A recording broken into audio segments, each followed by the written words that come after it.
বর্তমান চিকিৎসা বিজ্ঞান জানিয়েছে যে একজন মানুষ দৈনিক প্রতিদিন 570 লিটার করে অক্সিজেন গ্রহণ করে। কত লিটার? 570 লিটার করে। আপনি হসপিটালে চলে যান, 1 ঘন্টা বেঁচে থাকার জন্য যদি অক্সিজেন কিনতে যান, তো 1 কেজি অক্সিজেনের দাম হচ্ছে 2500 টাকা। 2500 টাকাকে ওই 570 দিয়ে গুণ দেন, 14,25,000 টাকা।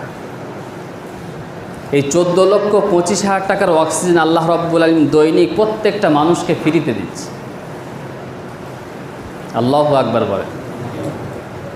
আমার তো মনে হয় যদি কোনো কিছুর টাকা না নিয়ে যদি আল্লাহ পাক এই যদি অক্সিজেনের টাকাই নিত আমাদের কাছ থেকে, তো দেশের প্রধানমন্ত্রী মুখ্যমন্ত্রী ছাড়া আমরা কেউ বাঁচতে পারতাম না।